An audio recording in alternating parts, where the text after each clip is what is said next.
So again, it is absolutely a pleasure. I'm Bev Scott, and we're here partners with San Bernardino Valley College and for the Gateway to Opportunity Infrastructure Career Awareness. And this is we're coming in towards the end of our lectures, okay, our lecture series. But joking aside, what we really want to do, we try to make sure that to the extent possible, in what is really a very compressed period of time, that you wind up being able to get a very good feel for the critical infrastructure sectors, particularly those sectors that are described as being the lifeline sectors. There are 16 critical infrastructure sectors, but sectors like transportation and water and energy and communications are formally, and that's really all of your broadband and all that, are formally considered to be the lifeline sectors.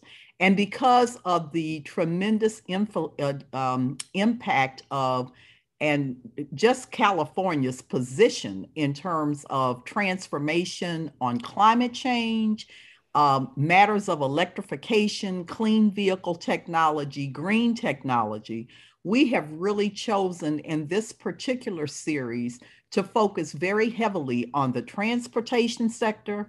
And the transportation sector, the reason for that is because the transportation sector is both one of the biggest contributors to it's actually the biggest contributor to greenhouse gas emissions of all of the contributors. Okay, so if transportation isn't, if the transportation industry is not being as progressive as it can be, people can talk about climate change and as much as they want, but it won't change. And so that's why the issues of green technology, green infrastructure, what we can do on the electrification side are so critical. So transportation is key in this, as well as the energy sector. And you've heard from, areas like Southern California, Edison that was there, and CalSTART, the last session that we had, some of the kinds of things they're doing in their area. So we want to give you that kind of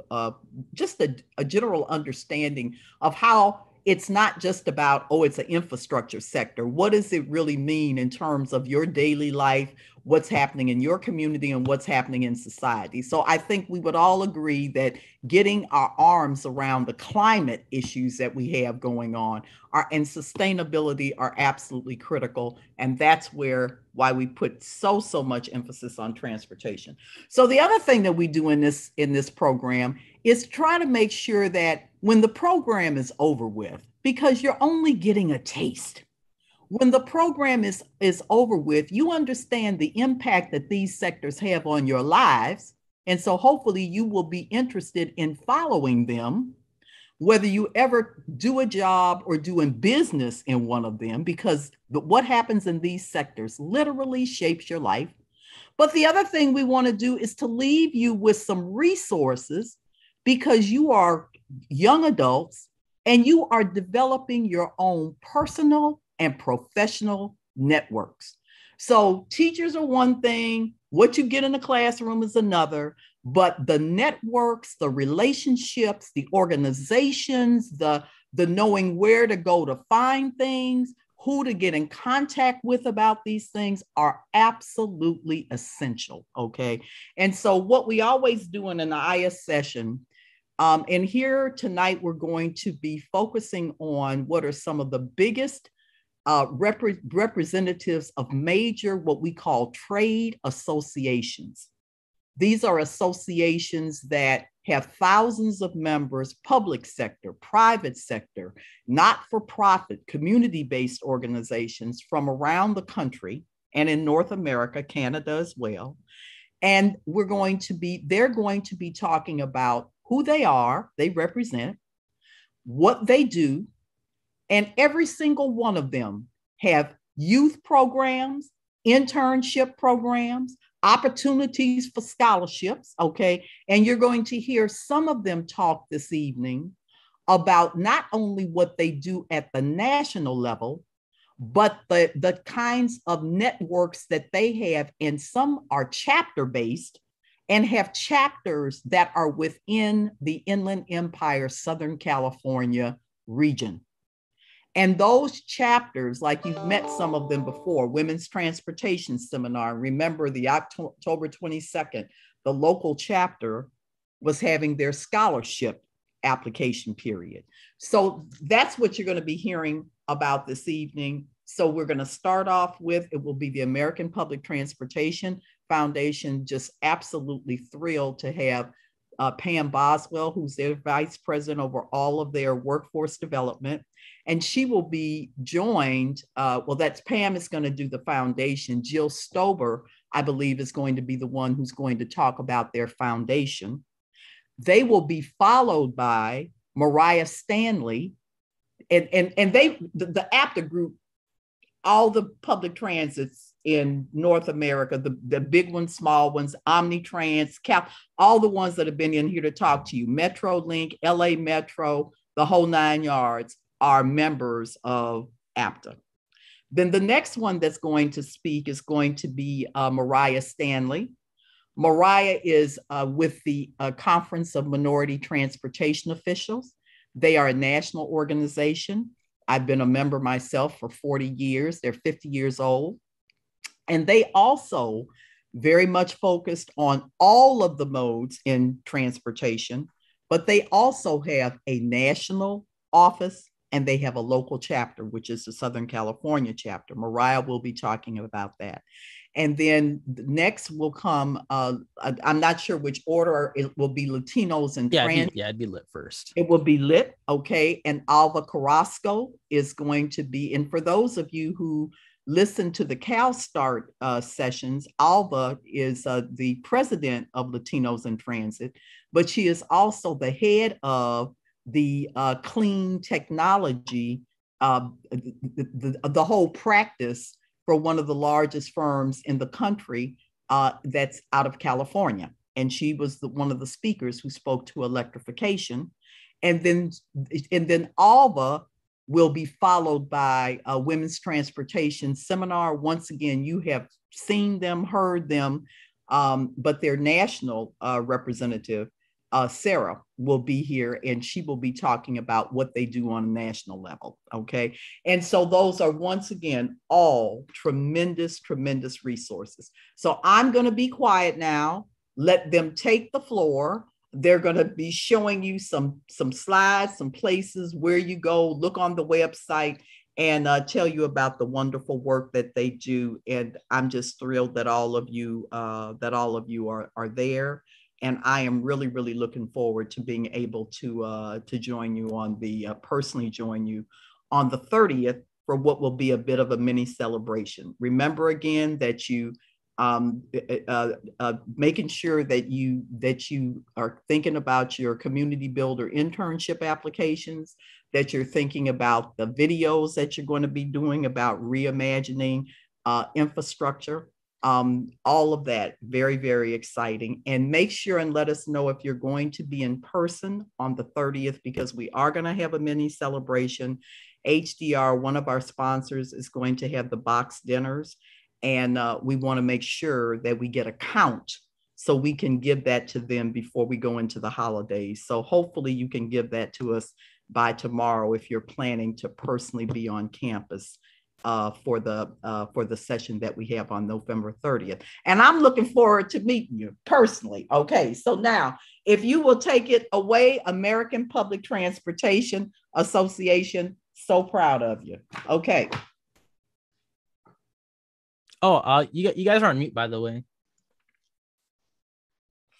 Okay, yeah. Dr. Scott, thank you for the introduction, but I don't think there's anything else for me to say. You kind of said it all. Go ahead, Pam. Go for it. You all just had the big meeting. This yes, we did. At 10th, I mean, I'm so proud. I just got all my stuff. Over 10,000 people in Florida. Yes. Mm-hmm. Okay. It was a great meeting. Mm-hmm. Okay. Well, I'm Pam Boswell. And as Dr. Scott mentioned, I'm the responsible for workforce development and educational services at APTA. I oversee what we call our APTA U, which is our one-stop shop, education, best practices, resources, leadership development, career development resources for the industry. So The programs we're going to talk about today fall under that umbrella, but we're going to share specifics on the various programs. Dr. Scott mentioned that we are a trade association and for public transportation. So we do represent public and private sectors, as she mentioned, specifically transit agencies, as well as those private sector firms that are involved in planning, designing, manufacturing, supplying to the industry. So we have over 1,500 organizations that are members of APTA. We're a robust industry. We are an $80 billion industry from an economic impact perspective. And we also employ over 448,000 individuals in the industry. And that translates into hundreds of private sector jobs. So this is a very robust industry and something that we want to share with you because there's a lot of opportunities. Jill, do you want to introduce yourself? Sure. Hi, everyone. We are so happy to be here with you today and share some great resources in the public transportation industry. And no matter what sector you go into, hopefully you'll have some takeaways and information that'll help you on your next steps for your career. So I'm Jill Stober. I'm coming to you from Charlotte, North Carolina. I love to help people grow and find their confidence and figure out what they love to do. And I am lucky that I get to do all of those things as the program director for APTA's Emerging Leaders Program, which we will tell you some more about. And we're delighted that Jill is working with us. I say this to her all the time. Can't stop saying it. She really has taken the program into new directions and is a valued member of our team. Next slide, please. Well, I'm sure you all have heard that, we now have an infrastructure bipartisan law. Last Friday night, we were all 2 Fridays ago, we were all very excited when Congress passed the infrastructure investment bill and jobs bill. It was very exciting. It's very exciting for public transportation. We've been advocating for a long time. This is the largest amount of money in investment for public transportation and rail in a generation. As you can see, there's a lot of money that's dedicated for transit as well as for passenger and freight rail over the next 5 years. So that's something to be excited about. And as you know, the president did sign the bill into law, and it's called the Bipartisan Infrastructure Law. So we're very excited, and it really translates into all the various occupations and opportunities to support. As Dr. Scott was mentioning the other sectors, this is an opportunity to really make a difference. There will be a diversity of occupations. I know we talked earlier about clean energy. We had several sessions at our annual meeting. And just to step back for a moment, APTA has a variety of workshops, conferences, meetings per year, very specific topics. And every year we have our annual meeting, which we call Transform. Once every 3 years, in addition to that meeting, we have our expo, which is the largest public transportation expo in the world, where we bring 800 exhibitors covering almost 300,000 square feet to one location where they can showcase their products and services. We had buses in the expo, we had rail cars, anything that is engaged or involved with public transit, any type of whatever, you're gonna find it at the expo. And we did have combined about 10,000 people who came to the expo over the course of 3 years, 3 days in Orlando. So very exciting. The industry is back, APTA is back. We wanted to be together and everyone benefited. Everybody loved being together. So there's just a lot of buzz, a lot of excitement around what the possibilities are in careers. So this is a prime opportunity as you're thinking about your career paths and your study. Next slide, please. Dr. Scott mentioned the American Public Transportation Foundation. This is the educational affiliate of APTA. It is a nonprofit 501c3, and the primary focus for the foundation is to raise money for scholarships. I'm proud to say that Jill, in addition to all the other things she does, she has served on the board of the foundation for several years. The mission is clear, to support and provide scholarships for students and transit professionals as they're furthering their career. We have probably awarded over $1.7 million since 1988, which was the inception, to more than 400 students. This year, well, last year we awarded the highest amount, we thought, which was $250,000 to 40 scholars. This year, we awarded $266,000 to 42 scholars. So there's a lot of, a lot of investment by the industry, and they also, the scholars, next slide, please. The scholars also came, next slide, please.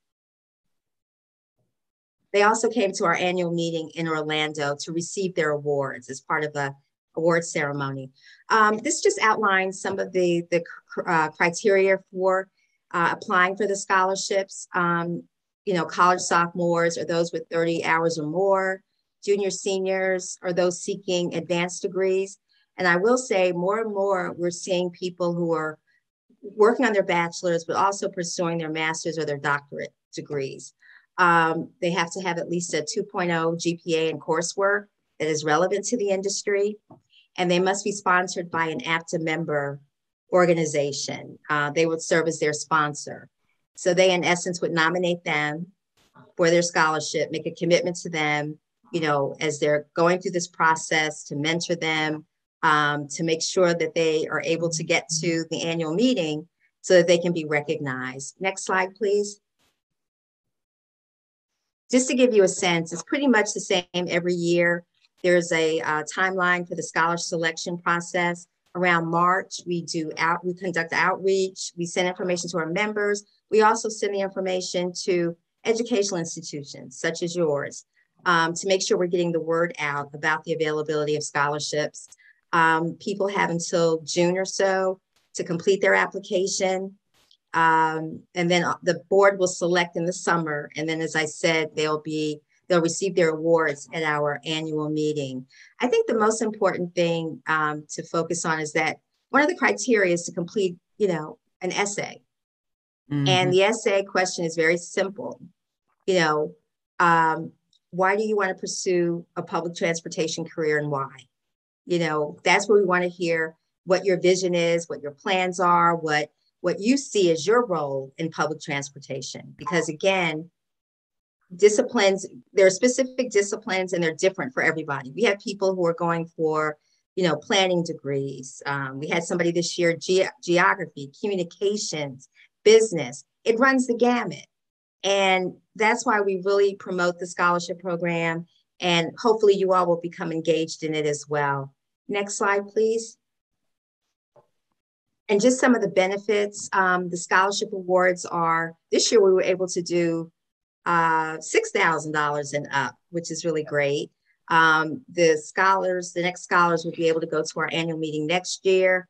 We also provide a travel stipend. It's not a lot of money, but it is helpful, you know, to help defray some of the costs.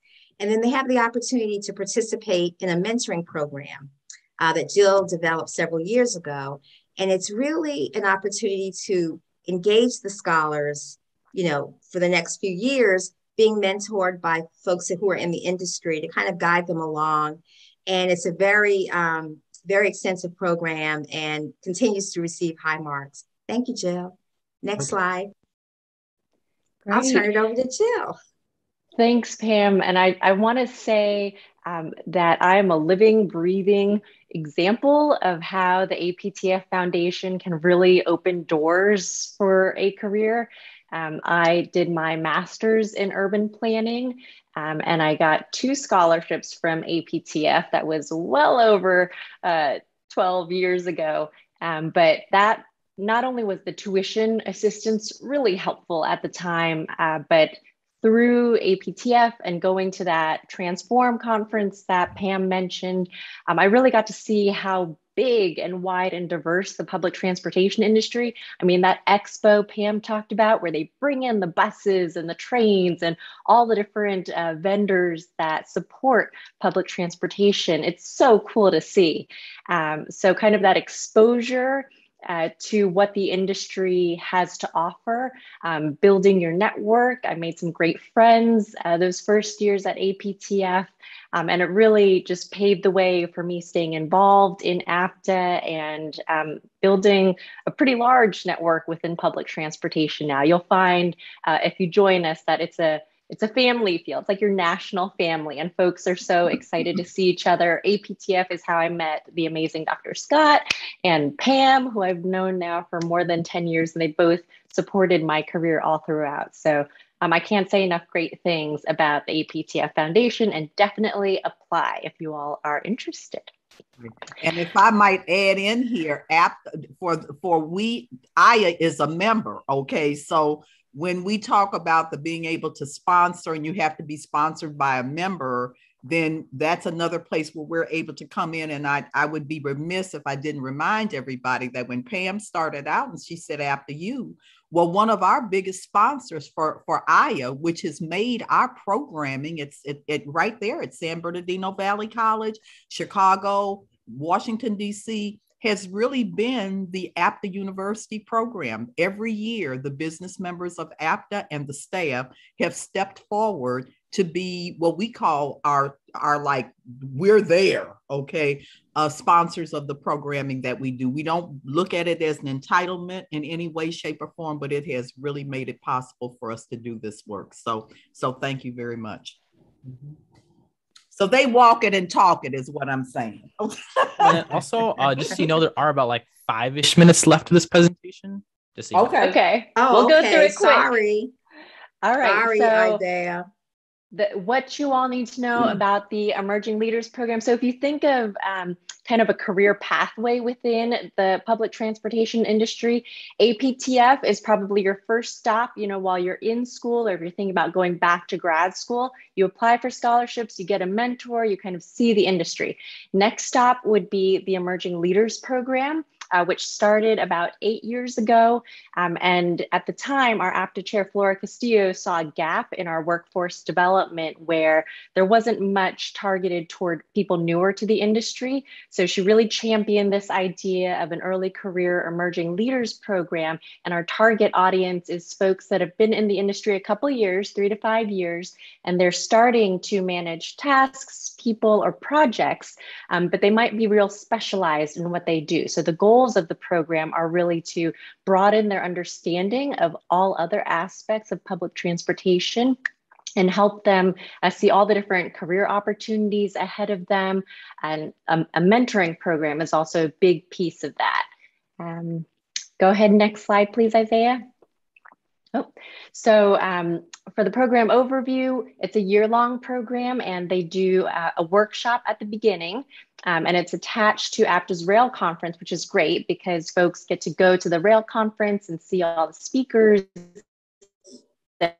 learn latest skill building sessions on communications, people project management. It's the ability to connect with leaders and hear their transit stories, which is really impactful. And like I mentioned, there's a mentor program for 10 months of the year where they're connected with national mentors outside of their organization, as well as a local mentor in their organization to kind of help them navigate those local career possibilities.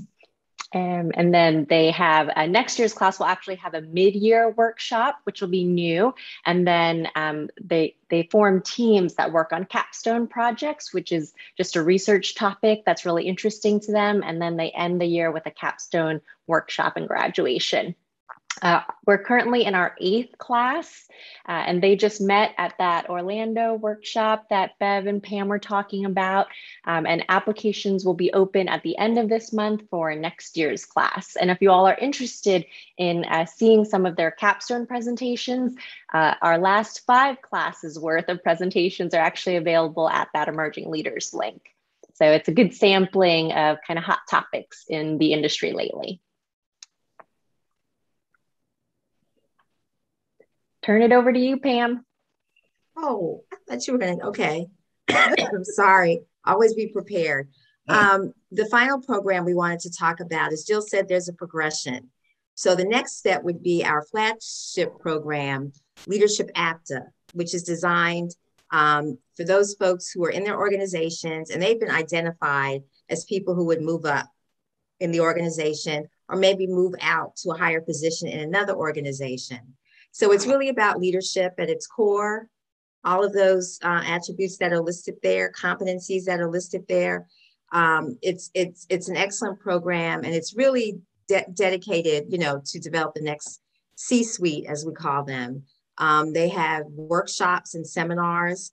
They have capstone projects similar to what emerging leaders. So it's a very good program, but the most important part of it is the opportunity to network and bonding. When you're in these programs, the people you are participating with becomes your network. They become your network. Those are the people you call up when you need something or you're looking for something, to be able to have that exposure.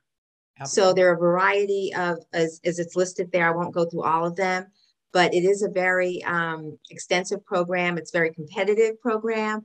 But when you look around the industry, you see a lot of the leaders who've gone through that program. Absolutely. Absolutely. Next slide. And this is the class that just graduated.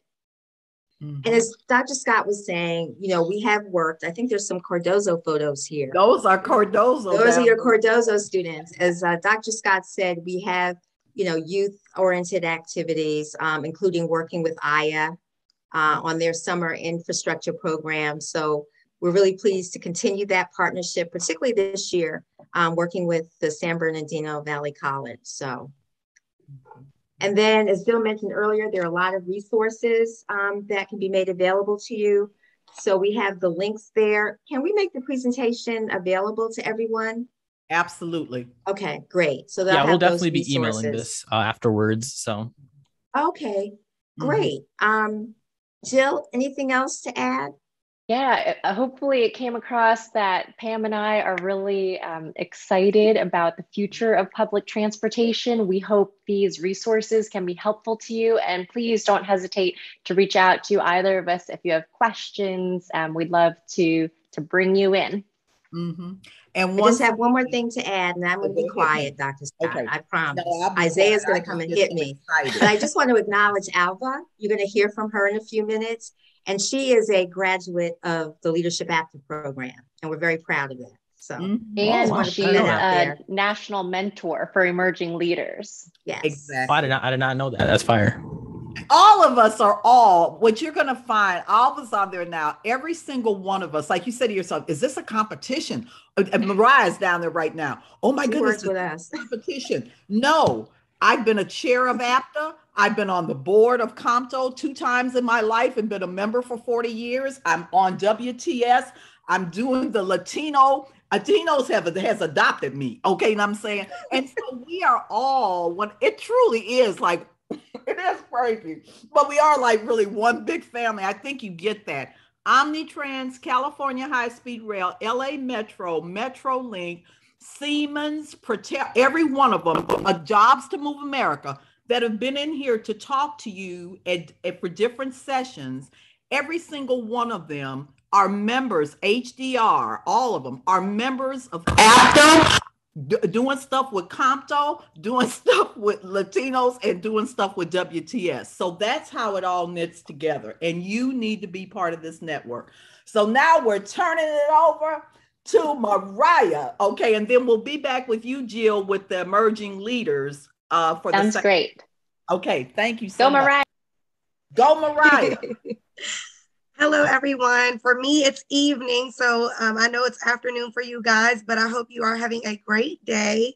I was going to say before I start that we are a family, of course. We are all very interconnected. I will get into my story a little bit after I introduce you to COMTO first. I'm going to introduce you to my organization first.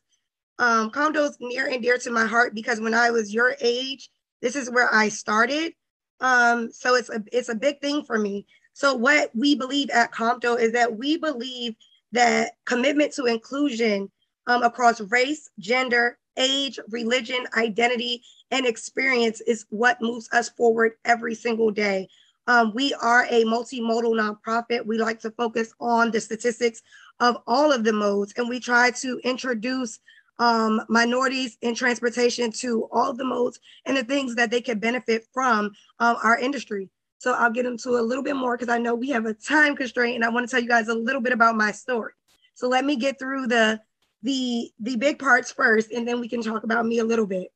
So our mission, this presentation was tailored specifically for students. So we have, of course, a much broader mission, but I want to focus on what our mission is for you all. So our mission is to ensure that we continue the legacy of minorities in transportation, to annually award scholarships and internships to minority students, as well as create student memberships, scholarship awardees and interns, and make sure that they're represented in all academic backgrounds and pursuing various careers in transportation. We like to say that any major you can find can be utilized in the transportation industry. Of course, you would have to contact me or Dr. Bev to find out how we can make it work, but I'm going to tell you, we will find something that you can do that will relate to transportation or our industry as a whole. And that is our biggest mission when it comes to students. Our history, we started in 1971 at a university, at Howard University. We started working, of course, with APTA, which was APTA's predecessor. And we started a conference that put together all the transportation leaders. It originally drew 77 participants, and it grew ultimately 23 chapters in the beginning. Now we are almost at 40 chapters across the nation, and we are now recently international with a new chapter in the Toronto area. In 1992, the first national office of COMTO opened in Washington, D.C. Now I can say that we have chapters across the globe, and you're going to see that briefly. I don't know. So this is just a little map to just show you where we have chapters across the nation. Within those cities and states, sometimes there could be more than one chapter depending on how large or how small the state is, just to make sure that you are getting not only that national feel, but that local feel, because we want it to be like a family. So although I'm at the national level and I live here in Washington, D.C., and now our national office is in Virginia, we have a local chapter in every region. And we will be able to connect you with someone who knows a little bit more about where you're from and what you're doing and what the needs are there. And you'll see that later on. I'll give you a little tidbit that if you grow and you move, the one great thing about the transportation industry is it can move and grow with you. Mm-hmm. So my backstory, Isaiah asked me to put a little bit in there about me. One, to show you guys that I have been where you are. This is a testament to my story. I have been a scholarship recipient. I have been an intern. I have worked at COMTO. This is my second time at COMTO. I've also worked at APTA. And I've also worked with the programs mentioned at APTA, and I've had them overlap in the COMTO. So we are all working together. And you'll notice that everyone here that is presenting today, most likely we all have an MOU with one another, and we cross work in a lot of the programs that we're doing. So not only can we become your network when you're working with us as an individual, we can connect you with the organization or the group that is best fit for your need or the thing that you're working on and what you're trying to do. This small photo just shows you me at the CBC, at the Congressional Black Caucus. Last year, we were at the Congressional Hispanic Caucus. You'll see me here as a scholar. You'll see me here as an intern. And you'll just see here some of the people that I've worked with over the course of years. And then Dr. Scott mentioned Cardozo. That is a school that I attended in high school, which is how I got introduced to all of these beautiful people. I started as a high school student at Cardozo Senior High School in Washington, D.C. They had a transportation technology program that was a partner with all of these groups here to get young minority students that are in urban areas introduced to the industry. We were placed at various different offices, so it's not just COMTO. I just so happened to land at COMTO, and I actually decided to stay, and they decided to keep me. So that's how the beginning of my career started.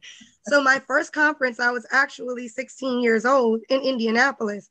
That was my first time ever on a plane for myself. And so my first time ever on a plane going anywhere in my life was with COMTO at my very first conference, working very long days. You'll see on our COMTO YouTube channel, you can see me accepting my first scholarship there as well for my college. I look like a totally different person.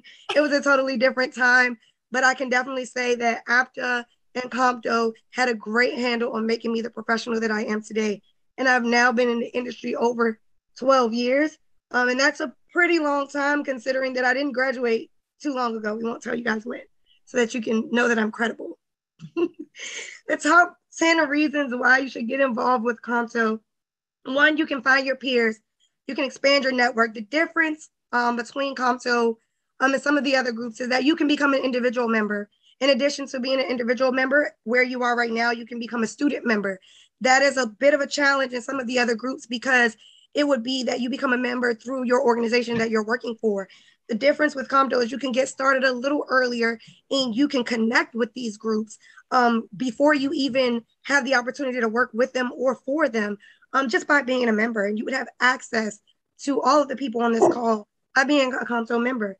You would expand your network because not only would your network become the CompDo chapters and those who are affiliated with CompDo, but in addition to what Jill and Pam were saying about the scholarship recipients and the internship students, these guys become a class. And your class is where you find your own network and you build your own network.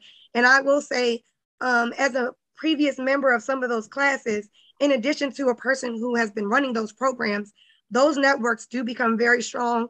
You'd be surprised how many students do stay in the industry. Even if they do not stay in the industry, something that they're doing may be able to help you in your job later on. The other thing is it equips future generations. So that's one of those things. It accelerates your career because you have access not only to us, but to our job board.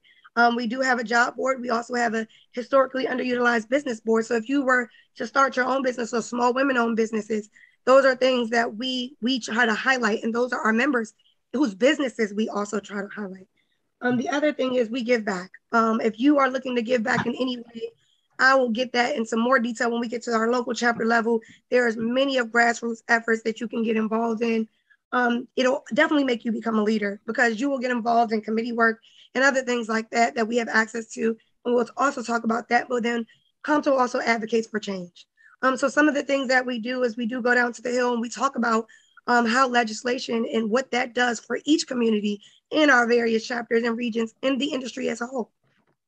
Oh, also, yeah, you do have about like 5 minutes left, just so you know. That's A-okay. I'm at slide 8. We're going to get right through it. So these are some of the events that we have throughout the year that as a member or, as someone that would like to participate that we do. We have our national meeting and training conference that often provides continuing education credits, training and networking. In addition, we have our Celebrating Women Who Move the Nation, where we highlight all of the women in the transportation industry, specifically those who we want to honor that year. We've done that for quite some time now, but that's also a committee that you can be on.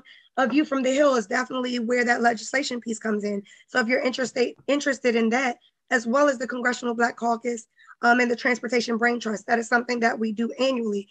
We have also added to that we participate also in the Congressional Hispanic Caucus. That has been something newer to us, but as we have had an MOU with LIT that is very new, we have tried to make ourselves more available in more spaces to be able to, reach out to all of our members. The other thing is our city internship program that I currently am the program manager for, as well as our national scholarship program. That is something that we do every year. And we have an internship component and a scholarship component, not only at the national level, but at the local level as well. So not only can you get a scholarship at the national level, you can also apply at the local level, and you can definitely be awarded in both places, as well as the internship program. We have a way of connecting both. This year, I will say, we had a small number of interns. Normally, we have anywhere between 30 interns nationally with our program. We had a small number of students, but I will say the success story is 2 of our students this year started out across the country, right? They decided they were graduating. They're going to move across country. I had one student start in Washington State. She is now in Atlanta, Georgia, and the organization that she interned for, she is now still with. They have kept her and brought her from Washington State over to Atlanta. It was a seamless move for her. She's able to continue what she's doing, start her career early, and still be able to move from point A to point B. So as we said, our industry will move with you. I had another IT student who started at Sistra this year. Sistra was a first-time partner with our internship program this year in New York. Their student decided he didn't actually decide. He didn't know what he wanted to do. He came to me very, very late in the game. A thing about connections. He applied. ultimately didn't have anybody in New York. He ended up applying. I found, an organization that was also looking for a student. They made that happen. Now that student is working in California, where you all are, coming from New York City, where he was born and raised. Just so happens their New York, California office needed someone. If you're looking for a change like that, a change that can change your life, that can be transformative, our industry is definitely for you. There's been many times I've had offers to move. I just personally like to be where I am in this city. This is the city that I love. And I know you guys, some of you may feel that way, but you have the opportunity now to move, to grow, and to be wherever you want to be. I think California is a great place to be, specifically in this industry. However, you have the opportunity that if it presents to you, that you can go anywhere. I'll skip through some of this. You guys will be able to see on our website some of the criteria to become a scholar. This criteria is about the same criteria to become an intern as well. We like to give a standard criteria. There is no specific major that we are looking for. Of course, we have various scholarships that may gear towards specific majors. However, you do not have to be a specific major to apply for one of our scholarships. Another tidbit is you also do not technically have to be a member for certain ones of our scholarships. So I would suggest that if you have any interest that you apply, and what that will do is bring you into the fold. So if you're a little skeptical, you're not sure, it'll bring you into the fold. That way you can learn a little bit more. We also bring our scholars to our conference. They get a full conference experience at no cost to themselves, as well as our interns. So that's something to think about. How to apply, you will go to our website and you will see there, it's pretty self-explanatory. You go to the website, you can see where we have our little tidbit on programs. If you click on that programs tab, it'll show you all of our programs. And we have a website dedicated to scholarship and internship, as well as any of our committees. And our committees may include also an emerging leaders program and some of the programs that we do in partnership with APTA and with LIT and groups like that. We do have a partnership program with APTA and TRB, which is another one of our partner organizations, which is also called the Transportation Research Program. And I also am helping run that program as well. So if you're interested in research or learning more about that, that's also something, another way to get involved with COMPTO and APTA. Mm-hmm. And a big part of this is as a member, even as a student member, you are able to be a part of the committees. You can be a committee member, which gives your voice. It helps you get your voice heard. It helps you get your demographic heard, as well as your school or the area in the region that you're living in. Sometimes it makes that difference to have that student or that young person there, no matter what age you are, you have an input. You have a say in how these industries are run and what we can do better, how we can be more innovative, how we can grow, and just new ideas. Fresh new ideas is what's going to move this nation forward, and transportation is doing that. But not only that, you see that each of our groups have an emerging leaders program. So emerging leaders are what is going to go into these committees, which we have tons of committees and chapters. But whatever your interest is, you can find it in our industry and you can make a difference through that committee work. In addition to our chapters at the local level do fundraising events, local scholarship programs, webinars, professional development, community service, and DBE outreach. So at your local chapter level, that is something that you can do. COMPTO Southern California has matter of fact, all of our chapters have their own website in addition to the national website, where you can find out more information about what they're doing specifically where you are or where you want to be.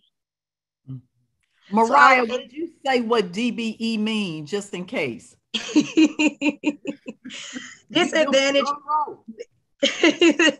Disadvantaged businesses, the business enterprises. So, and that kind of goes in a sense hand in hand, sometimes with your hubs. You'll find that you're going to learn all of these terms.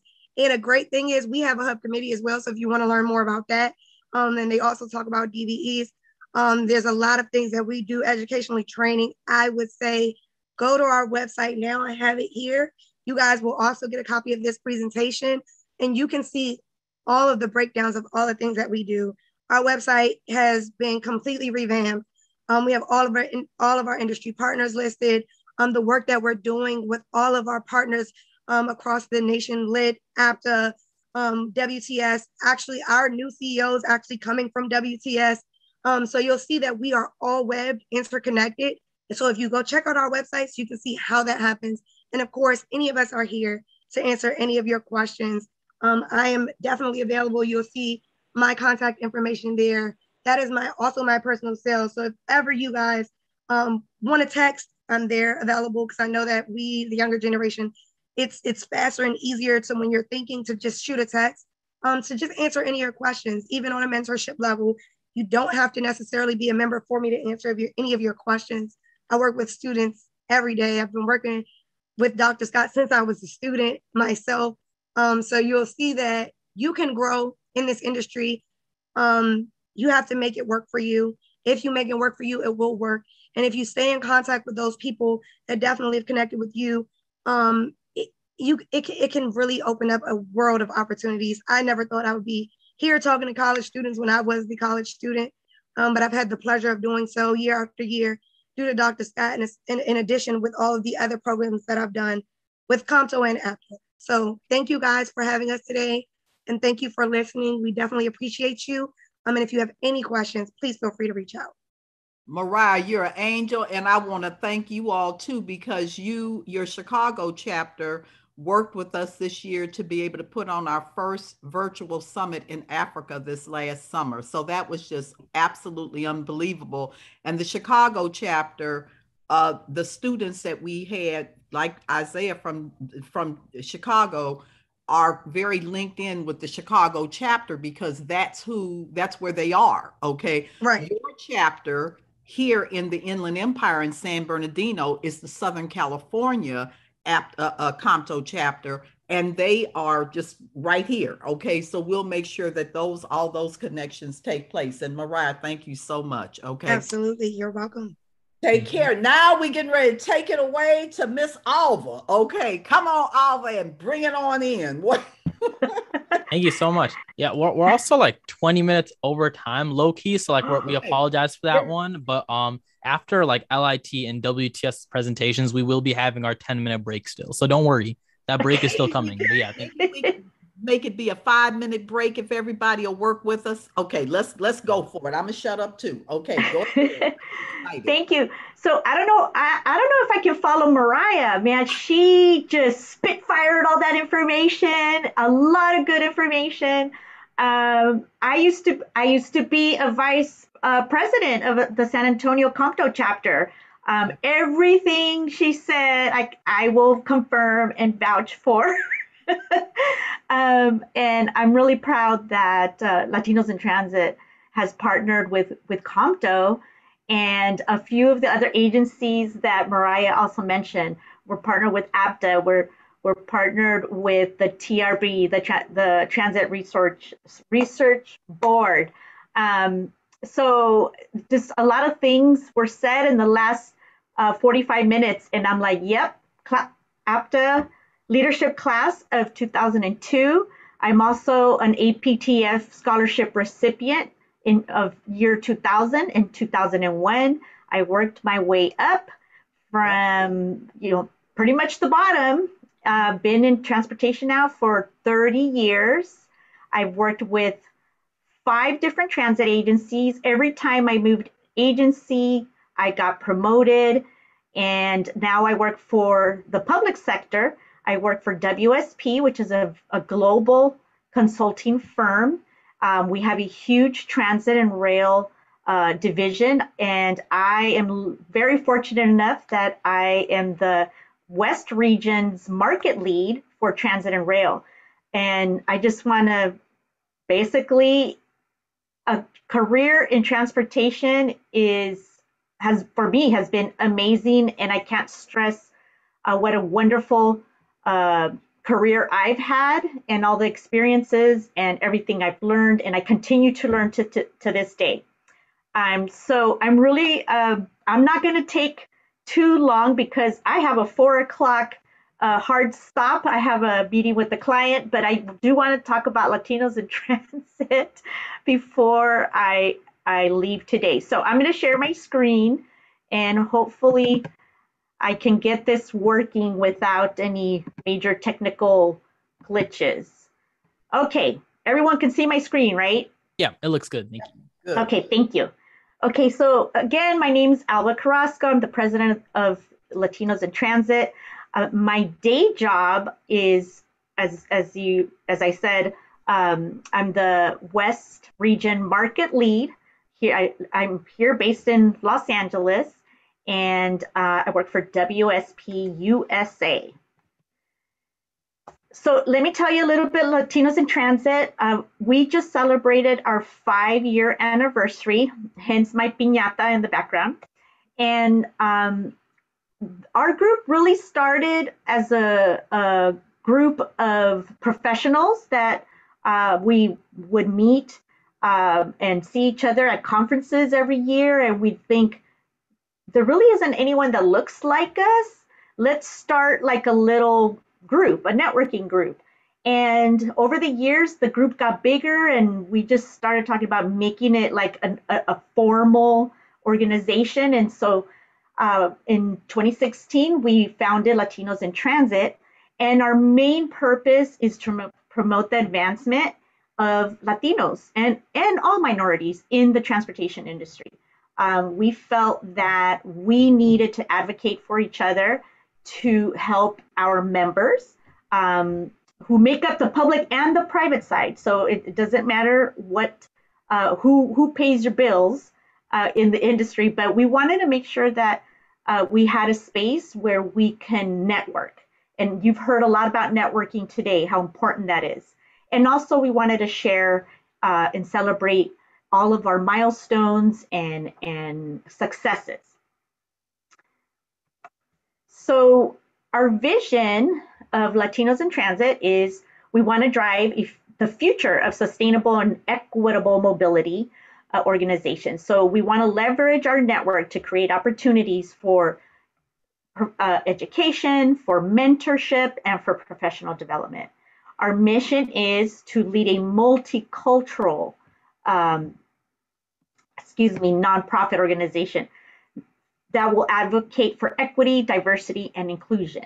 And of course, I'm sure you can gather that over the last year and a half, equity has become a huge, there's been a huge focus on equity, which is great. It's probably the only silver lining that has come out of the pandemic and all of the events of the last 2 years. So it's helped us at Latinos in Transit make another case for why it's so important to have diversity at the top. And when I talk about the top, I'm talking about decision makers in our industry. We need more minorities, people of color, more women to be part of the decision-making process of whether where transportation services will be placed or what transportation policies are made. There's a lot of things that we need to be involved in, because if we're not going to get a good deal out of it. Some of the activities and events that Latinos in Transit does throughout the year, and the ones that I'm very proud of, is we do have a partnership with APTA for a scholarship currently that does awards a scholarship to a Latino pursuing a career in transportation. Eventually, we are going to also have our own scholarship committee. We want to increase the number of scholarships for you guys to, get encouraged and to pursue a career in transportation. We have a lot of networking events and social gatherings. We really think it's important to network with each other, because the bigger your network is, the more successful and less challenging your career can be, especially if you know the right folks in the right areas. I think it was Mariah who said that there's no matter what you major in college, they all apply to transportation, and that is exactly right. It doesn't matter what you study. there is something for you in the transportation industry. We also put recruiters together with our members. We try to match people up with what they're looking for new, job recruitments. We've held a leadership summit. We started in 2019. Unfortunately, the pandemic in 2020 derailed our 2020 plans. And so we are now looking to restart our summit, our annual summit in 22. We have some partnerships that we talked about earlier, and I won't take up too much time about that. But we have the same initiatives that COMTO has and WTS has. And we have partners at APTA and TRB that also are looking for diversity in their members and in their committee participation. So we assist with that, and we help provide the needed resources. We have a monthly virtual meeting we call Café con Lit. I have a little snapshot. Dr. Scott, are you in this version? Because you joined Café con Lit often. I know. I have been I've been so mad because I've even got my coffee cup over here. Okay. I'm not in this version. Okay. I'm in another thing. But it is the most enjoyable thing. I swear to God. Okay. If it weren't for a Cal Start meeting. But anyway, it's so much fun. I got my coffee. So every month, we actually started Café con Lit in April of 2020. A few weeks after the pandemic, all of our in-person events had been canceled. So we were like, what do? We need to like uplift spirits. So we started this coffee chat and we just called it Café con Lit, a play on Café con Leche, which is, milk in your coffee, but it's lit instead. And it's stuck, and we've been doing it now for over a year. And now we have mugs branded with Café con Lit, and we take a mug shot before we conclude our meeting. Anyone is welcome to join. Sometimes we have special guests. We talk about different things, and it's really supposed to be lighthearted and really to encourage people to, again, network and ask questions. And, our members are from all different ages. We have students, and we have then we have our, we have some even veterans from the transit industry, retirees who just listen in to see what's going on in the industry. So if you want to hear more about Latinos in Transit, we are on social media, and if you click on that, take a picture of that QR code, it'll take you straight to our website. You will find information on how to join. Students are only $50. I think we started also, if you're a new professional in the industry, it's also $50. Otherwise, it's $100 for individual memberships.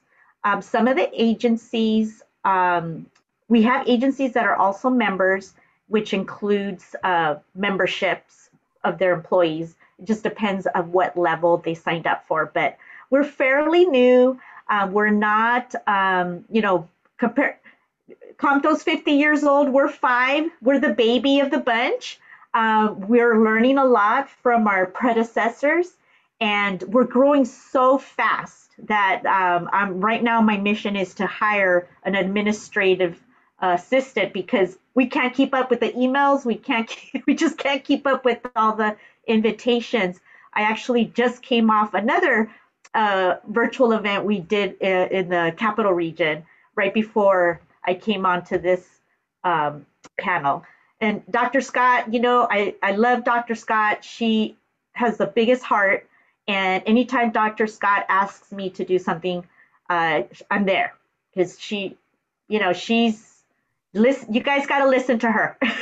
Just listen to her. And, she's got the right people on this call. Pam, I miss you so much. I told Pam last time I saw her in Orlando, every time I think of her, I think of my early days going to Leadership APTA, young in the industry and really, nervous, didn't know really much about the industry until I got involved with the APTA. And look at me now. I'm, 30 years now in the industry and extremely proud of being part of all of these groups. I've been a member of COMTO, WTS, and now I'm running this organization. So good luck to all of you. And I have a meeting to jump on with a client. So thank you so much. Okay, Alva, thank you so much. We're gonna, we all love each other so much. So you got it. Okay. Okay. Bye-bye. Hasta luego. Okay. Now we in this transit group, we are very flexible people. Okay. So what we're gonna wind up doing, because WTS, Sarah had to go to a meeting. Don't worry, because remember, Lisa, Alana that you've seen, they are WTS and they are very active in the chapter. They are very active chapter. They're going to be back next on the 30th. Okay. So Sarah's going to send us, and you've already seen a lot of what they have, but we'll do a quick WTS then. In addition, Sarah's going to give us their video. We're going to get ourselves back on track. We're going to let you take a little break now. And I know Mr. Omar has pizza in there, so you're not fooling me. Okay.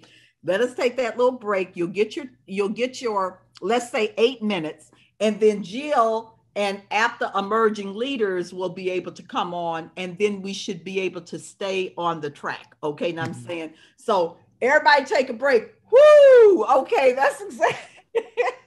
And then we're back on. Okay. Yeah. We'll see you guys in 7 at 4:10, I believe. So. Okay. Sounds like a plan. I think we recovered. Okay. But no, it is a real pleasure to turn this over to Jill Stober now, and to the amazing representatives, if you will, from the APTA Emerging Leaders Program. Okay. Oh, and I see Christina Arthur up there. Okay. Hello, Christina. So I'm turning it to Jill. And Jill, thank you. Great. Thanks for that kind introduction, Dr. Scott. So, you all heard from me a little bit earlier.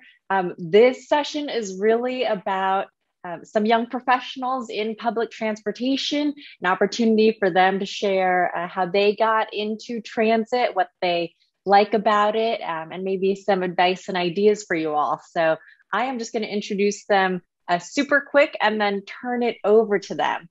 So we've got Christina Arthur with the City of Seattle Department of Transportation.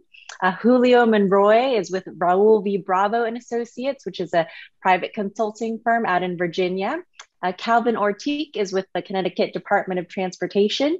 Diana Isaza is with Arlington County, Virginia. And Ruby Sanchez is with HDR out in Irvine. So Diana and Ruby are actually in our current emerging leaders class, who will be graduating next May. And Christina, Calvin, and Julio were graduates of the class of 2018. As you can see, they're from all over the country. They have all different specialties, but I'm really excited for you all to hear their stories. And real quick, I think several of them are going to do pechakuchas, which is a Japanese style presentation with a lot of visuals to help share their story. So I will let Christina take it away. All right. Isaiah, do you want me to share my screen, or do you? Yeah, sure, Carl. You could do it for sure. I shall. All right. Give me one moment. Let's see. I just love the pechakuchas. I'm telling you, girl. Well, this is my first one. Okay. All right, let's go. Let's see. Of course. 1 second. Got to get it right. All right. Okay. Everyone see it? Got it. It's loading. Okay. Yep. It's good to go now. Okay. Cool. All right.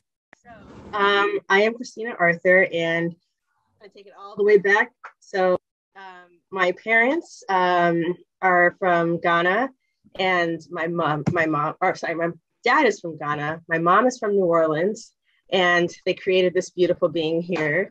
I go by she pronouns, and my racialized identity is Black, African, culturally Ghanaian, Louisianan, I'll say. My parents are actually in the Army, and so I was born in Korea, South Korea, and I spent a good part of my childhood there. So that place holds a very special place in my heart, and I will be turning 40 next year, and I'm going back to Korea to visit after 20 years. So, all right.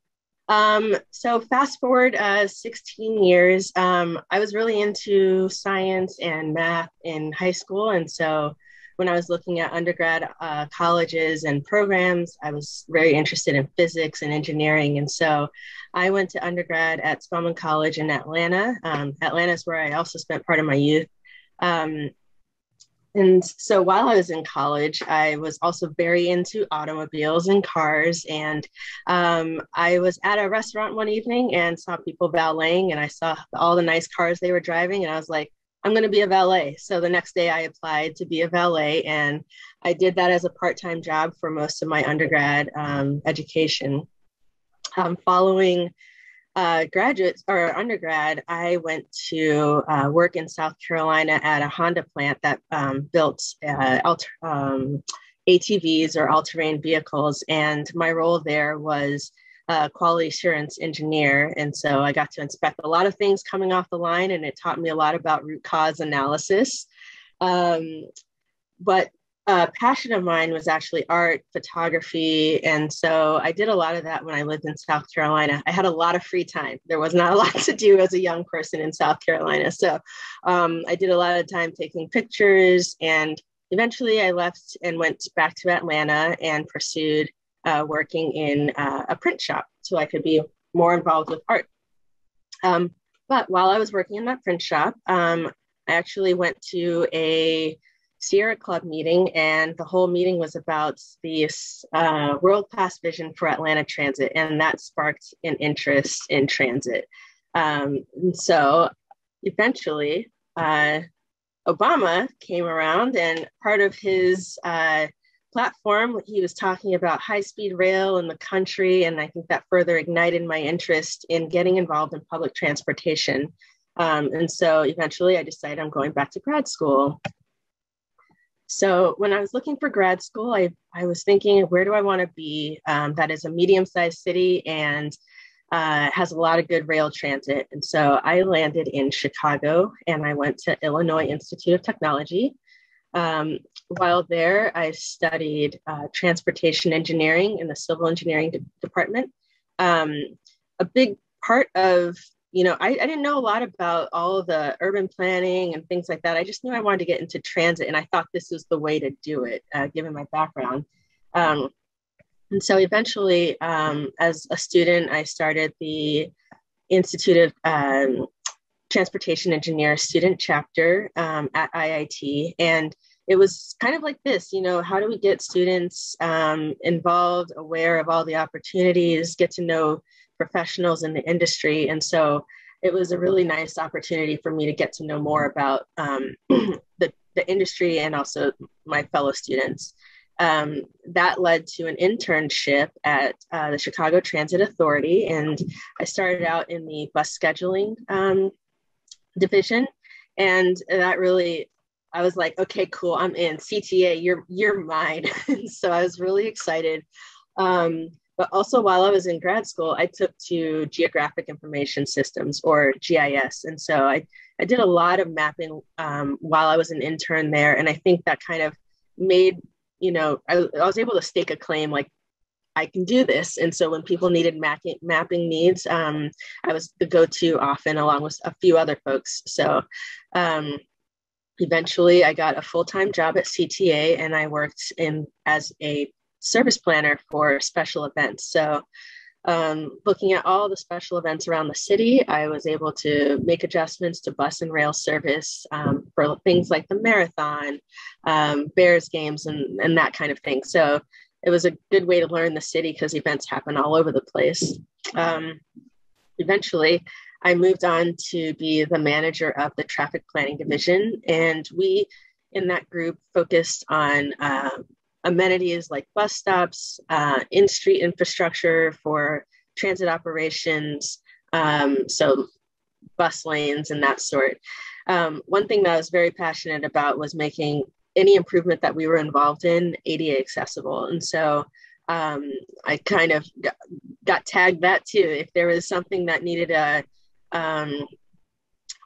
perspective in terms of, are we getting the right folks involved in terms of understanding the needs?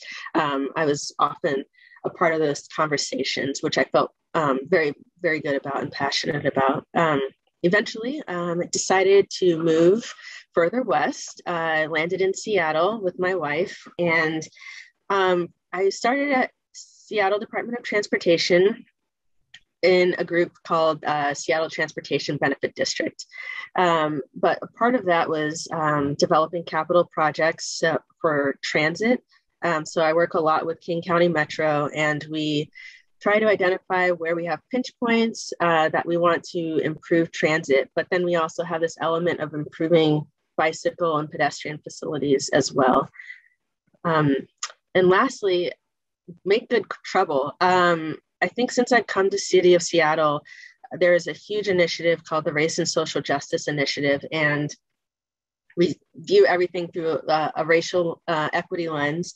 And that was something that was new to me coming from other organizations that I've been a part of. So I think from there, I joined the change team, and I'm a part of a lot of conversations about how our projects impact disadvantaged or historically disadvantaged communities. That's it. Great. Thank you. Thank you so much, Christina. That was awesome. I think, the students can tell you had your engineering background, but kind of along your career, you picked up different pieces that said, hey, I can do this. I can make that positive impact here, whether it was the GIS skills or advocating for people with disabilities. So I think that was a great pathway to share with everyone. Yeah, thank you. Thanks for allowing me to come and share. Looking forward. That was so fire. Thank you so much.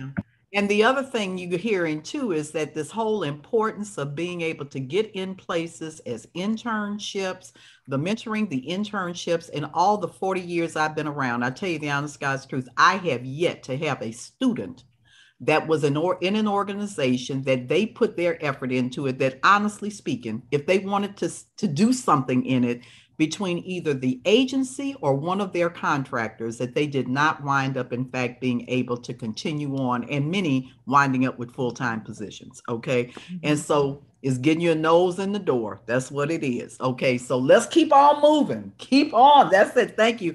And by the way, my family's New Orleans and Ghana as well. So I love you. Yes. Laissez-les bon temps rouler. Yes, yes. Okay.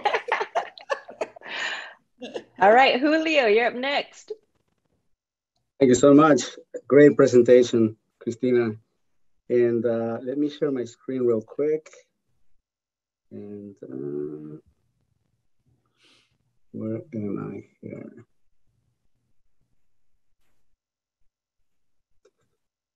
Mm-hmm.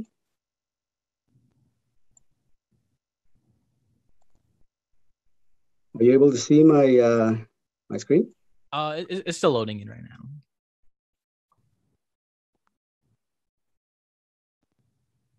Okay, yeah, it's good.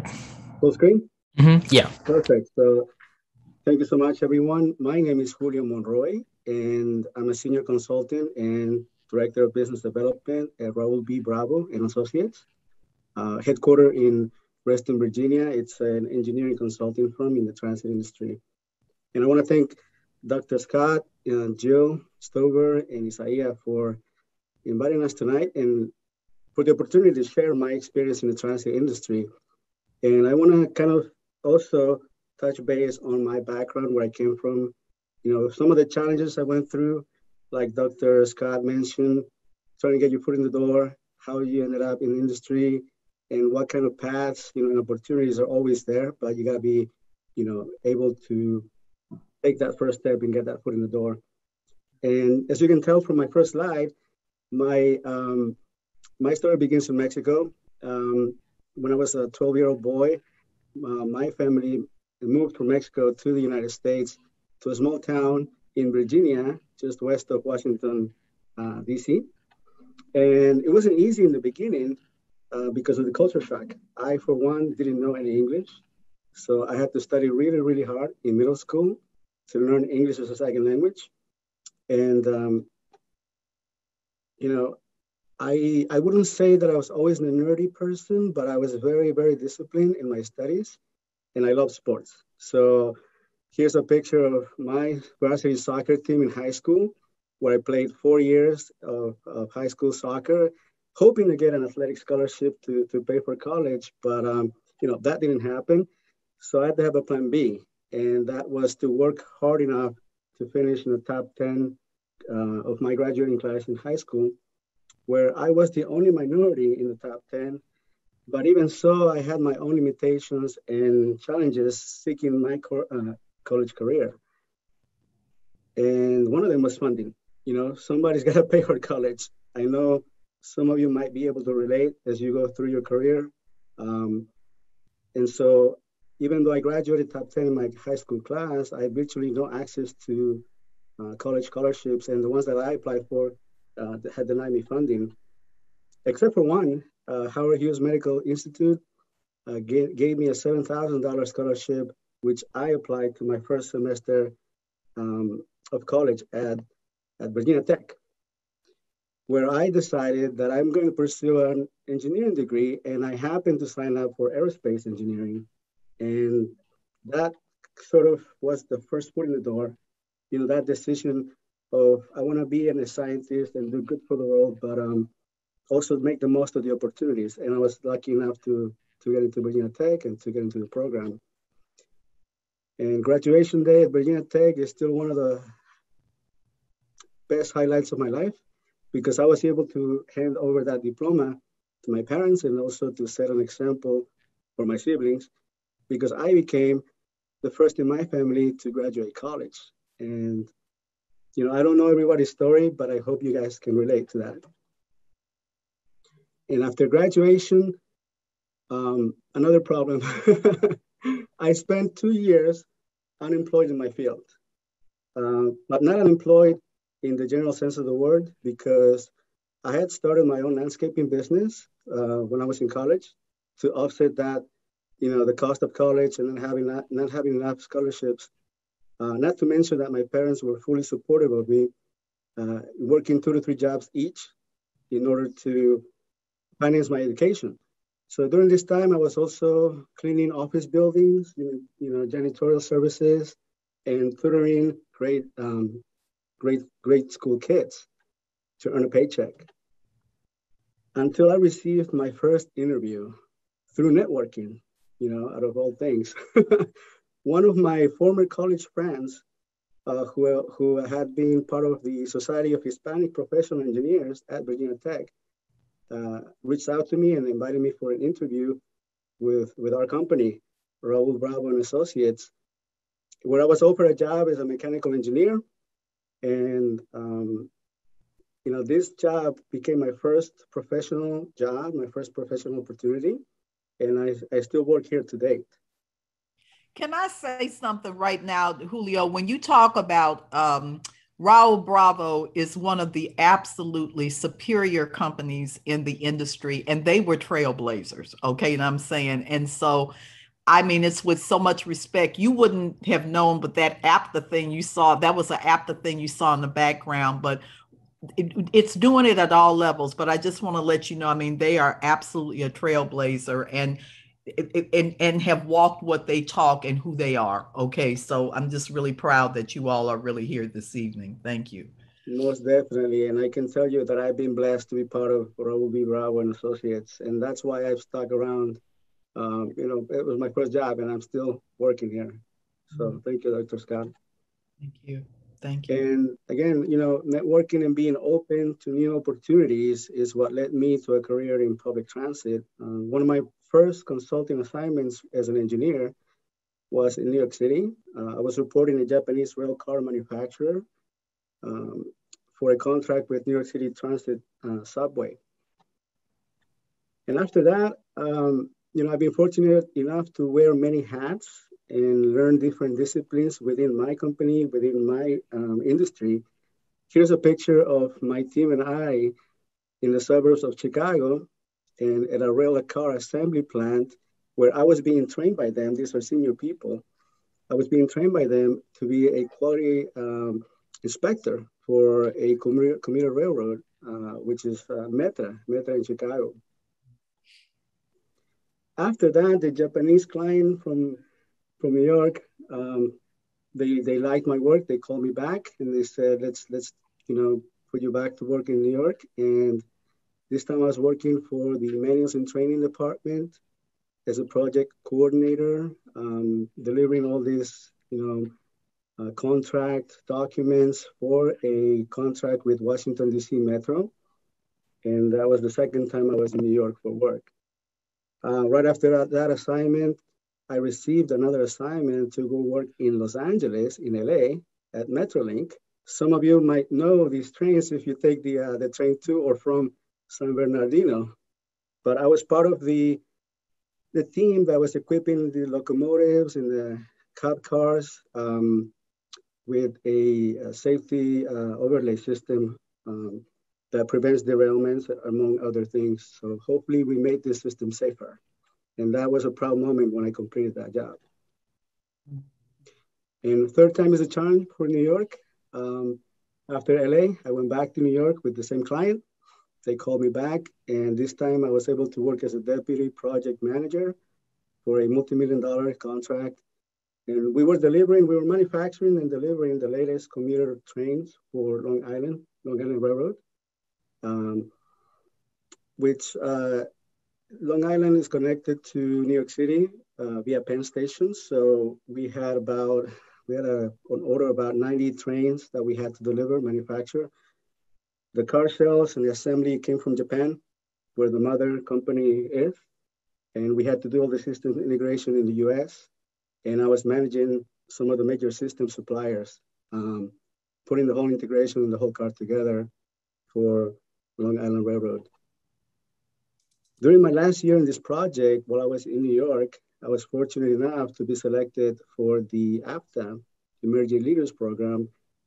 This is a picture of my team when we got together at one of their agencies in Jacksonville, Florida, Jacksonville Transportation Authority.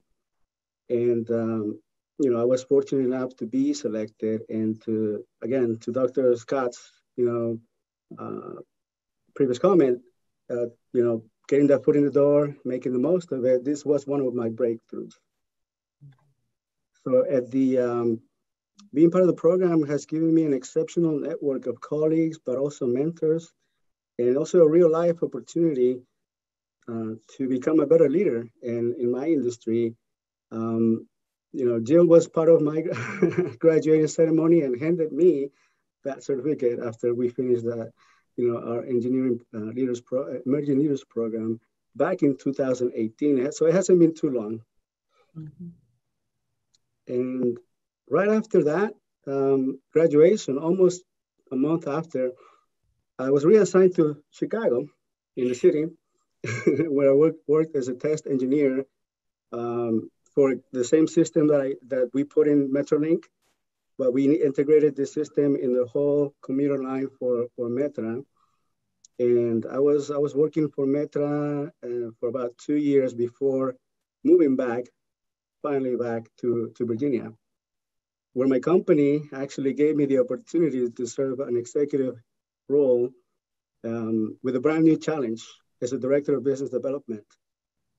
So not only was I able to leverage my experience with APTA, the Emerging Leaders Program, but also my experience as an engineer in New York, Chicago, Los Angeles, working with clients from all over the United States and abroad, including clients from England, Italy, and Japan.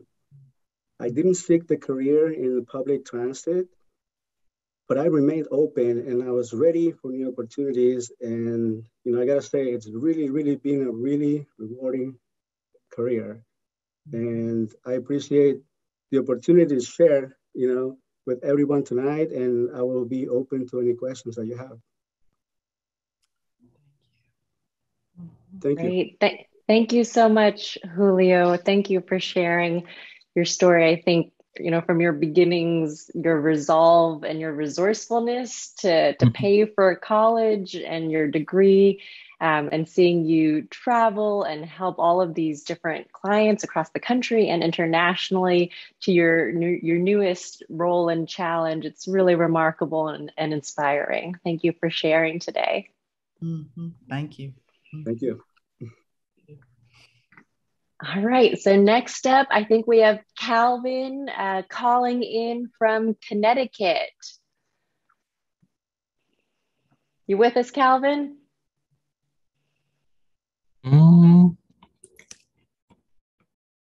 He might be having like a connection issues, maybe.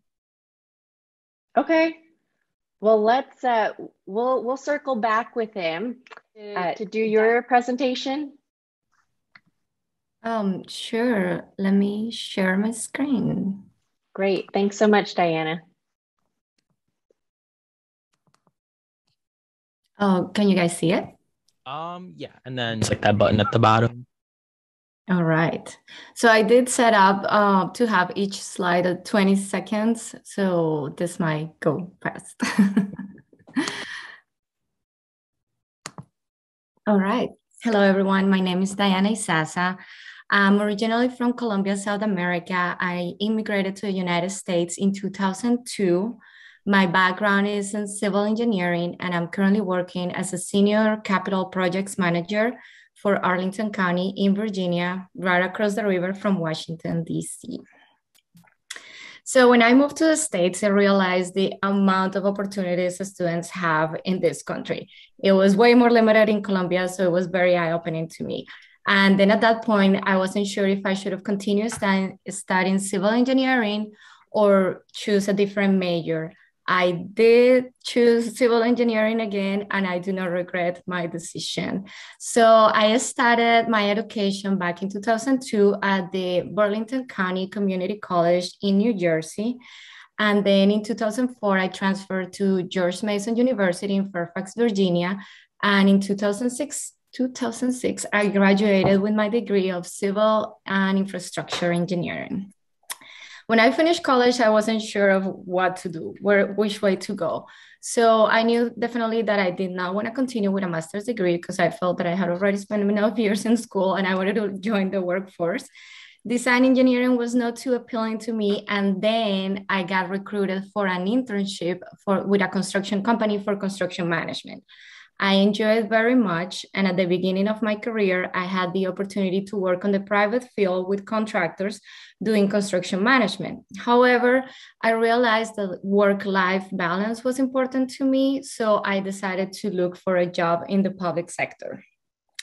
This was not exactly an easy task. I did apply to a lot of jobs, federal, state, local, until finally I found an opportunity, not as an engineer, but as a zoning technician at Arlington County here in Virginia. I assumed that once I was inside the organization, it would have been easy for me to move up into the organization, but it was a little bit harder than I thought. So I decided to go back to school and pursue my master's in public administration. Super challenging, completely different with my background in engineering. There was a lot of writing, a lot of public speaking, which was completely different to what I've done before. And then after finishing working full-time and studying full-time, I was still not happy with the position that I had in the county. I was a design engineer, and I unfortunately felt that I was not appreciated, that I was kind of a quote in the group. It was an office that it was very male dominated, and I wasn't happy. So I decided to leave my safe government job and go back to New York as a consultant. So I found a job as a business analyst working for Pfizer at the headquarters in New York City. Very fun, exciting job, but extremely busy. I was traveling between New York and DC, back and forth. And then they offered me a position, but they required for me to move to New York City. I decided that I was not the right move for me. However, at that point, I had no idea what to do. If continue pursuing being a business analyst or go back to my engineering background. So I decided, instead of looking for a job, I decided to embark myself in an adventure, and I went to a pilgrimage. So I walked El Camino de Santiago. This is a route I covered about 200 miles between Oporto in Portugal to Santiago de Compostela in Spain. It is, as you can see in the pictures, there's a lot of symbolism around it, and people do it like for different reasons. My main reason was to kind of get my life together and my ideas about what I wanted to do with my life. So after walking all those miles in 14 days, this is what you get: a little passport and your little shell. There is no reward besides what you learn about yourself during the journey. And then I came back and I needed a job. However, I was looking for the perfect job. In my brain, I had certain ideas of what a perfect job was. I searched and searched for a job for 4 months and I did not find a job. So I got to the point when I was like, please, God, give me any job. Like, I need a job. I can't, my savings, I was running low. I applied to a job with the county again as a transit project manager. I went to the interview. It went great. I was super confident that I was going to get the job. I did not get the job.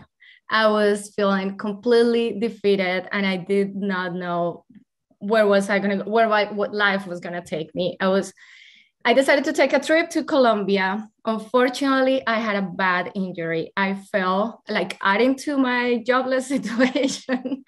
I fell and I broke my left ankle and ended up being a major fracture, as you can see. But while I was in Colombia, the hiring manager who did not hire me, he referred me to another job. They called me and I came to the county, this time not as a staff employee, but as a consultant.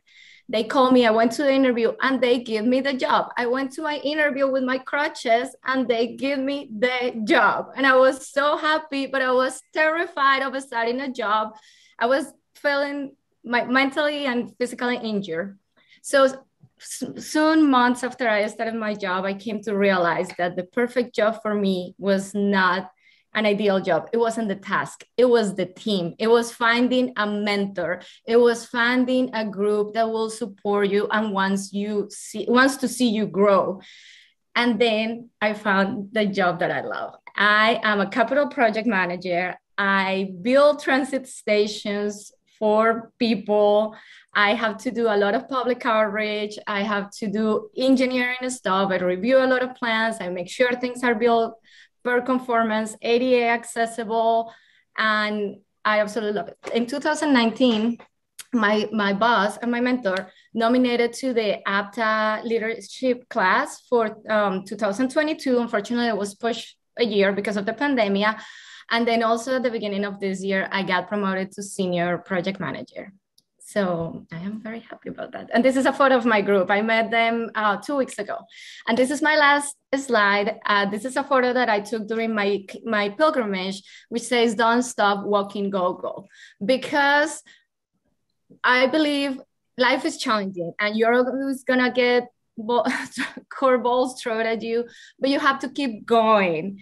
And even if I question myself twice or 3 times or many times if engineering was the right path for me, I do not regret it at any time, because that's what it helped me put my foot on the door and be where I'm at right now.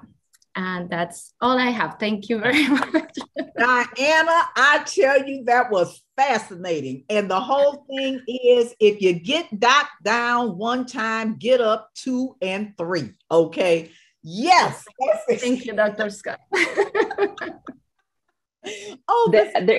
There's so many takeaways swirling around in my head that I hope the students are feeling the same way. I mean, Diana, I heard you talk about when you're interviewing, you got to make sure the organization is a good fit for you too. Because yes, a lot of times when you're younger, you're worried about making the right impression, that you fit all of the boxes that they want to check. But if you want to be there longer term, you got to make sure that organization, the people you're working with, your bosses, that they're a good fit for you too. So keep that in mind, when you start getting out there. Exactly. Yes. And I also really appreciate Diana's sort of mix. I feel like you're a unicorn with your engineering and then your public admin, combination. I feel like you cross that breadth of skills that makes you a unique and attractive employee to, any organization. So that was a great note. And yes, of course, all the times you got back up and you finally landed in a place that you love, which is so great to hear. With the broken ankle. Okay. Now you all have heard the ADA term several times, and that's the Americans with Disabilities Act. So they're talking about universal access, just like Christina was talking about the wheelchairs and all that. So that is a very, very big issue. And it's not just about people who have devices. Think of the mother that's got the children and the strollers and that kind of stuff like that. So it's really about things being really accessible to everybody. Okay. Or I used to laugh and tell them little short, fat general managers, they got to get up there too. Chunky, let's say generous. Okay. You know what I'm saying? they gotta be able to get up there too, So anyway, we'll just take it away. Keep going, Jill. I do digress. Okay. Wonderful. Thanks, Dr. Scott. So I think Calvin wasn't able to join us in the end tonight, but Ruby, you are up whenever you are ready. And go, Ruby, go. Okay. And Ruby's with HDR. Okay. And HDR is one of our signature sponsor as well. And the community builder internships that we're able to do for after the program is finished with are the Dr. Juanita Abernathy community builder. They're funded by HDR engineers. So anyway, so take it away, Ruby. Thank you. Isaiah, do you want to bring up the PowerPoint, or I can bring it up as well? Either way. Yeah, one second. Oh yeah, I guess Calvin wasn't able to make it, but Ruby's phone is the 562. Okay, but after you. Yeah, sorry, that's me. My audio isn't working on my computer, but I'm calling in. Okay, I think we should be good to go. Okay, perfect. Thank you. Thank you so much, everybody, for having me. My name is Ruby Sanchez. As Dr. Beverly Scott mentioned, I work for HDR Engineering. My current position is a Transportation Deputy Project Manager. I've been in the transit industry for about 6 years now, and I never really thought about transit before I got the job where I'm at today. Sorry for the pixelated pictures, but I went to California State University of Long Beach. Since high school, I've always had this idea of being in politics. I would see these movies about, political movies and lobbyists and the kind of the little pit that they have there. So I majored in political science. I then, after I graduated from my undergrad degree at Cal State Long Beach, I went ahead and got an internship at Sacramento at the Capitol, being an intern lobbyist and kind of lobbying ideas through, my district that I interned with. There, I kind of felt like it wasn't for me. So I took a break and I ended up backpacking through Europe for 2 months. Had some backpack, that's about it. I had a short fund of what I could spend for the 2 months. But I made it through and I made it with a lot of memories. Towards the end, you rode in the long funds and it's time to go home. So I came back home and I started applying for jobs. With my degree, I wasn't really sure, what kind of jobs I could apply to, but I ended up getting a job at Saddleback Community College in their community department program. There, I helped with their programs as far as gearing up programs and looking at costs, kind of more on the financial end of those programs. I really liked that position and that job. I really felt like I was making a difference as far as, providing something back to the community and providing those types of programs and being a part of that. So I ended up going to Murray State University where I got my master's in public administration. I then, still working at Saddleback Community College, I then ended up going to a networking event from Cal State Long Beach. And that's when I met somebody who was telling me about, this great company, HDR Engineering. And, I was telling her what I did and what I currently did at Cal State Long Beach, Saddleback. And she's like, give me your resume, send it over. I want to send it to somebody. So a couple of weeks later, I got a call from HDR asking me to interview. Really surprised, wasn't really sure what the job was about, but I was like, sure, I'll go ahead and go in and interview. So I went to the Irvine office, got the job. It was for a project accountant position. So I started off my career as a project accountant position in transportation. I actually was not, I was part of the HDR engineering group, but then I was transferred 3 days later into the client's office. Working on this project that I had no idea what it was, never heard of the client, really had no idea about transportation or the background. So I ended up working at OCTA, which is Orange County Transportation Authority down in Orange County. They are a great agency. They are primarily, bus oriented and, focus on Amtrak and, connections to Amtrak as far as Metrolink as well. But they were gearing up for this high profile project, which is the OC streetcar project. I'm not sure if a lot of you have heard of it, but it is the first Southern California modern streetcar. So it's very high profile and a really big project for the agency. It's the very first kind of light rail system that they're implementing. So I started working on that project as a project accountant, reviewing invoices and, just kind of keeping to myself in a way. As I started learning about transportation and kind of seeing what it could kind of be and the impact it can be for the community, I wanted to be and learn more about it and be involved a lot more. So I set some goals for myself as far as, how can I get into transportation? How can I get into some of the other kind of levels and kind of grow a career into this? So I started doing my research. I started looking at kind of organizations of, how I could learn more about transportation, and I kind of fell into WTS. And WTS has a lot of local chapters. I believe you guys are the Inland Empire chapter. It's a great organization. At first, I thought it was only women, but the title fooled me. There's a lot of males as well, and a big support group. There, I started getting a little bit more involved in transportation, and not coming from an engineering background. I definitely wanted to get more involved and give back a little bit as far as, what can you be in transportation? So I started volunteering for WTS Girls Engineering Day, and kind of, getting into what I like to do is give others some feedback that, you don't always have to be an engineer. I think like Alba mentioned, you can, there's many roles in transportation. From there, I learned about APTA's Emerging Leader Program that I'm currently in with Diana. So I'm really excited about that. And I'm really excited, for the program and helping me kind of grow my career. I wanted to bring this up here as a mentor because mentorship is really important. Once you find that group or that person that could help mentor you, whether it's a teacher, whether it's, a friend or a student or somebody, it's really important in your career. And I really have been very grateful to have really good mentorships. Not being in transit, like I mentioned, doing my research and looking for local networking. WTS, Young Professionals in Transportation, they have a good local chapter in Los Angeles. Latinos in Transit, ASCE, they all have great conversations, great conferences. Students, a lot of the student memberships are kind of free. So always feel free to join those groups. I think I've got a lot of networking and connections that way. Some scholarship resources I kind of wanted to mention are California Transportation Foundation.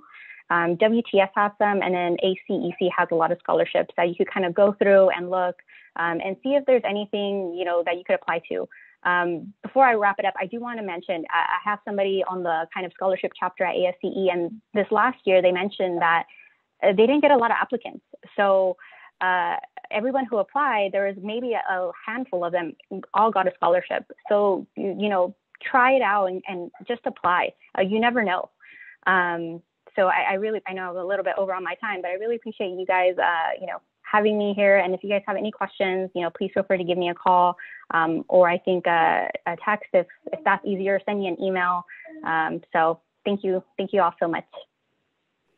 Thank you so much, Ruby. That was so great to hear your story and how you landed at HDR through networking, just hearing about somebody else's experience, but also thank you for sharing those resources. I meant to point that out. We've heard about so many different sources of scholarships tonight. Apply for them all. There's no reason you cannot get multiple scholarships from all of these transportation-related organizations that want to support students. So I think we're at time, but a huge thank you to our alumni for being here tonight to share their stories, and to Dr. Scott and Isaiah for hosting us and having us here. You're just absolutely, thank you so much. I mean, the stories, that everything that you all have said is just, this is the real deal. Okay, you know what I'm saying? And Ruby, I'm so glad that you're local. Oh, yes, Ruby, that's it. Yeah, and I'm so sorry. I was trying to be there in person and I wasn't able to make it. So not to worry. Well, you know, we have like a mini celebration, kind of little bitty graduation, like next on the 30th. Okay, and I'm saying, so, and you all are actually doing the box dinners. Okay, so Lisa and them are doing a box dinner, so you have to come by. Okay, you have to come over to the campus, so that'll be great. Okay, yeah. Kim, Diana, Jill, oh my God, where the guys? Julio, Christina. Okay, it has just been fabulous. You guys have knocked that out of the, and I'm gonna tell you too, Diana, I didn't walk the 250 miles, but I have been to El Porto. They tell me it's the only place in the world where there's real port. Okay, that's where the real port comes from, is El Porto. Okay, I'm saying. Okay, love you guys. Thank you so much. You've been, and please make sure, Julio, great organization that you're with Raul Bravo, leading the way. Thank you so much. Okay. Thank you so much. Take care. It's been real. Pam, did another slam dunk. Okay, so right. Thank you so much. Yep. Once again, guys, as a final reminder, if in case you guys students didn't hear, Dr. Scott will be pulling up in person on November 30th, the final IS session. So be there. We will be sending out emails and a bunch of stuff. We will also be sending out all of the APTA emerging leader resources, presentations, any kind of links. Feel free to send me any emails. They also added their emails if you have any questions. And of course, these are very, very powerful and helpful resources and connections. They're all amazing people. We're all looking good today, and we're all going to continue to be great. So, I think we'll just wrap it up. We're a bit 5 minutes over time. Shout out to Omar. Thank you for everyone who's been in class. And, we will see you guys at the end of the month. So yeah, thank you so much, guys. We'll see you guys soon. Okay, thank you. And Sit Lolly, thank you for them. Mr. Castro, always a pleasure. Okay, take it away. Thanks, everyone. Thank you. Bye-bye.